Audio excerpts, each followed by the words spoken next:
अस्सलाम वालेकुम। आज की इस वीडियो में हम जमात हश्तुम मजमून रियाजी का 9वां सबक छूट और कमीशन, इस सबक के प्रैक्टिस सेट 9.2 के सवालात हल करेंगे। इस सबक का ये तीसरा वीडियो है। सवालात हल करने से पहले हम यहाँ पर कुछ बातें समझ लेते हैं जो जरूरी है। सबसे पहले कमीशन। अशिया की पैदावार करने वाली कंपनी को खुद अपना माल फरोख्त करना मुमकिन नहीं होता, तब वो कंपनी कुछ अफराद को अपना माल मसलन किताबें, कपड़े, साबन वगैरह फरोख्त करने की जिम्मेदारी देती है। इस खिदमत के अवज उस फर्द को कुछ रकम दी जाती है, उसे कमीशन कहते हैं। इसका मतलब ये है कि कंपनी जो भी सामान बनाती है वो फरोख्त करने के लिए वो कुछ आदमी, कुछ अफराद तय कर लेती है। अब वो अफराद जितना सामान बेचते हैं उस हिसाब से उन्हें कुछ रकम दी जाती है, इसे हम कमीशन कहेंगे। इसलिए ऐसा काम करने वाले अफराद को कमीशन एजेंट कहते हैं, और जो कमीशन लेते हैं और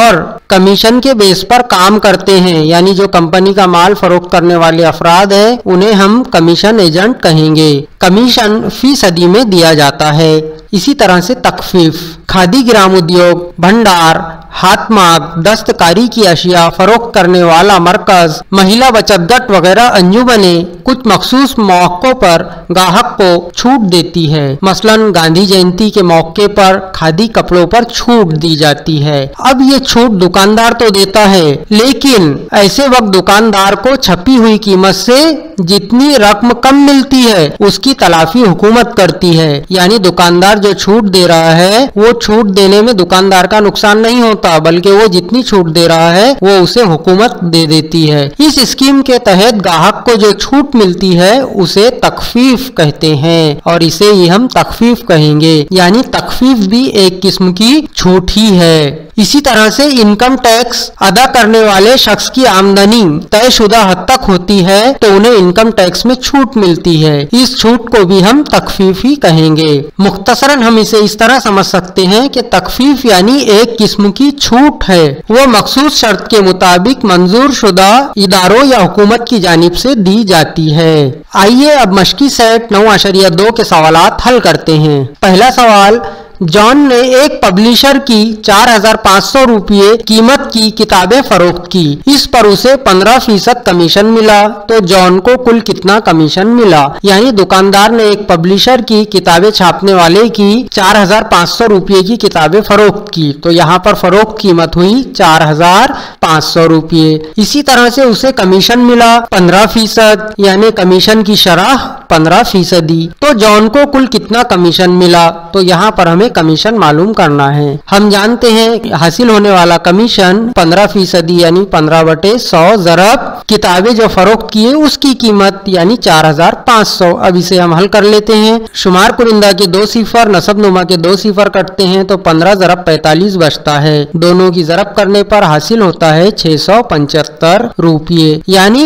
इस काम के लिए जॉन को कमीशन मिला 675 रुपये। दूसरा सवाल, रफीक 4% दलाली देकर दलाल के जरिए 15,000 रुपये के फूल फरोख्त करता है। दलाली मालूम कीजिए, रफीक को हासिल होने वाली रकम मालूम कीजिए। रफीक जो है वो 4% दलाल को दलाली देता है और 15,000 रुपये के फूल फरोख्त करता है, बेचता है। तो दलाल को दलाली कितनी मिली वो मालूम करना है, और रफीक के हाथ में बाकी कितने पैसे आए वो मालूम करना है। सबसे पहले हम दिया हुआ है लिख लेते हैं, फरोख्त कीमत 15,000 रुपये। इसी तरह से दूसरी बात दी हुई है दलाली की शरह 4%, यहाँ पर लिख देंगे हम 4%। अब हमें मालूम करना है दलाली, यहाँ पर हम लिख देते हैं मालूम करना है दलाली बराबर क्या, और इसके बाद रफीक को कितनी रकम हासिल हुई वो भी हमें मालूम करना है, यहाँ पे हम लिख देते हैं। इसे अब हम हल करते हैं। हम जानते हैं कि हमने छूट जो है किस तरह हासिल की है, बिल्कुल उसी तरह से हम दलाली या कमीशन भी वही ज़ाब्तों के जरिए हासिल करेंगे। दलाली बराबर होती है दलाली का फीसद, जैसा हमने यहाँ पर पहले छूट का फीसद लिए थे, ज़रब फरोख्त कीमत। दलाली का फीसद है 4%, यानी इसे हम लिखेंगे 4/100 ज़रब फरोख्त कीमत है 15,000। इसे हम हल करते हैं।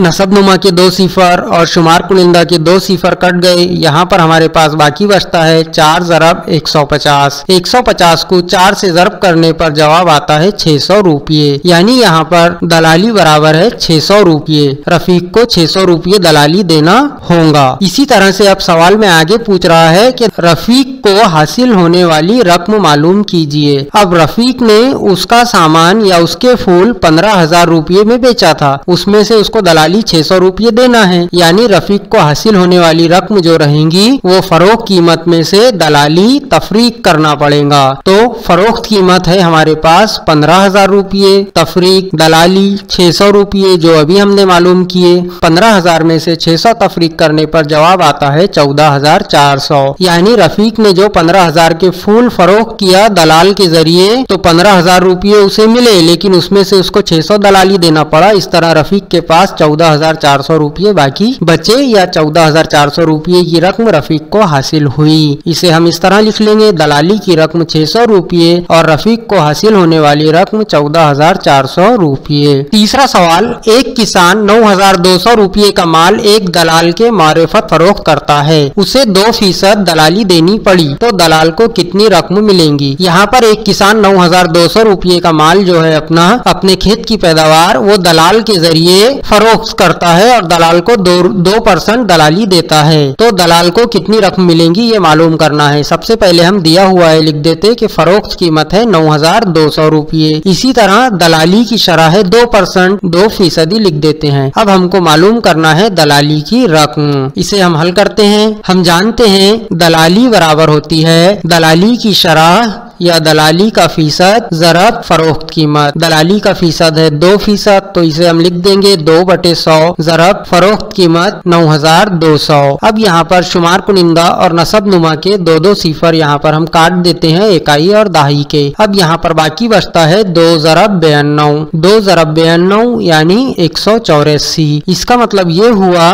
कि दलाली की जो रकम देनी पड़ी वो 184 रुपये है, या दलाल को जो रकम मिली वो 184 रुपये मिली। इस तरह से ये तीसरा सवाल हल करेंगे। चौथा सवाल, खादी भंडार से उमा ताई दर्जन चीजें खरीदती है। नंबर 1, 3 साड़ियाँ, हर एक की कीमत 560 रुपये। नंबर 2, शहद की 6 बोतलें, हर एक की कीमत 90 रुपये। इस खरीद पर 12% के हिसाब से तखफीफ मिली तो उमा ताई को वो चीजें कितने रुपये में मिली। यहाँ पर सवाल में 2 स्टेप दी हुई है। पहली स्टेप है 3 साड़ियाँ और हर एक की कीमत 560 रुपये, तो हम 3 साड़ियों की कीमत सबसे पहले निकाल लेंगे। एक साड़ी की कीमत 560, साड़ियां हैं 3, तो 3 ज़रब 560 ये बराबर होगा 1,680 रुपये। ये हुई 3 साड़ियों की कीमत। इसके बाद शहद की 6 बोतलें हैं, तो यहाँ पर हम इसकी भी कीमत निकाल देते। बोतल है 6 और एक बोतल की कीमत है 90 रुपये। इस तरह से 6 ज़रब 90 ये होगा 540 रुपये। यानी उमा ताई ने ये 2 चीजें जो खरीदी वो 1,680 और 540 रुपये इस तरह खरीदी, यानी कुल कीमत हुई 1,680 जमा 540, ये बराबर है 2,220 रुपये के। यानी कुल कीमत जो हुई चीजों की वो 2,220 रुपये। अब आगे की स्टेप देखते हैं हम कि इस खरीद पर 12% के हिसाब से तखफीफ मिली, यानी इसको जो छूट मिली वो 12% है, तो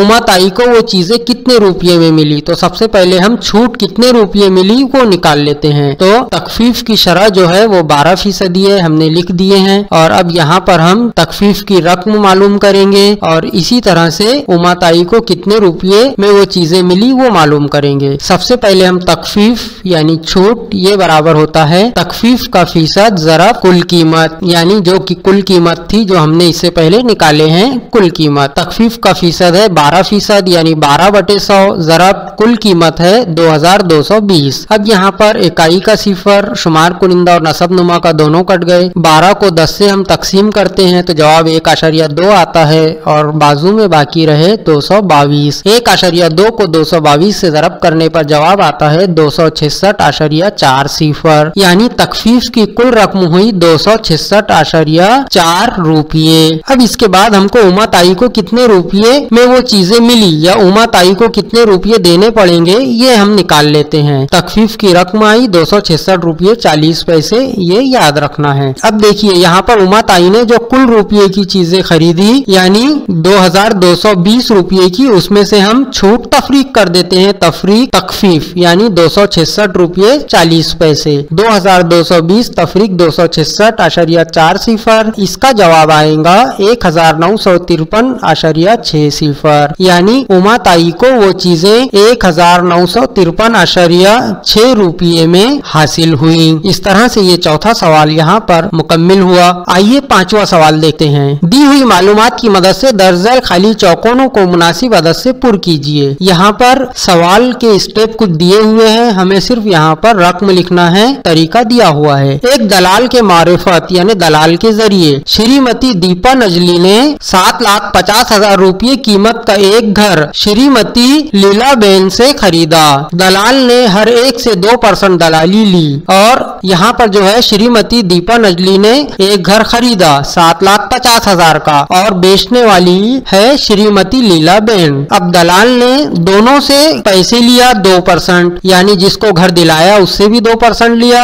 और जिसका घर फरोख्त करवाया, जिसका घर उसने सामने वाले को दिलाया है उससे भी 2% लिया। अब तो यहाँ पर देखिए फिर श्रीमती दीपा नजली ने घर खरीदने के लिए कितने पैसे या कितनी दलाली दी, पहले वो मालूम करेंगे। तो सबसे पहले जो घर की जो है कीमत खरीद जो है 7,50,000 ये लिख देंगे। उसके बाद दलाली की शरह 2%, तो इसे हम यहाँ पे लिख देंगे 2/100। इसे हम हल करते हैं, इकाई के और दहाई के सिफर और इकाई और दहाई के सिफर दोनों कट गए शुमार कुनिंदा और नसबनुमा के होने की वजह से। अब 7,500 ज़रब 2 तो ये होगा 15,000, यानी श्रीमती दीपा नजली ने घर खरीदने के लिए 15,000 दलाली दी। अब श्रीमती लीलाबेन ने घर फरोख्त करने के लिए खाली जगह रुपये दलाली दी। अब 2% दलाली उसने दोनों से लिया तो श्रीमती लीलाबेन को 15,000 रुपये दलाली देना पड़ेगा और श्रीमती दीपा नजली इसे भी 15,000 दलाली देना पड़ेगा, यानी दलाल को जो दलाली मिलेंगी 15,000 रुपये श्रीमती दीपा नजली से, उसमें जमा करेंगे श्रीमती लीलाबेन से जो दलाली मिली उसे 15,000 और 15,000 ये हुए 30,000, यानी दलाल को 30,000 रुपये दलाली मिली। अब इसके बाद चौथा पॉइंट, श्रीमती दीपा नजली को वो घर खाली जगह रुपये में मिला। अब दीपा नजली ने जो घर खरीदा था वो घर उसने 7,50,000 में खरीदा और उसे दलाल को 15,000 दलाली देना पड़ा, यानी 7,50,000 में 15,000 जमा करेंगे तो ये होगा 7,65,000, यानी श्रीमती दीपा नजली को 7,65,000 रुपये में वो घर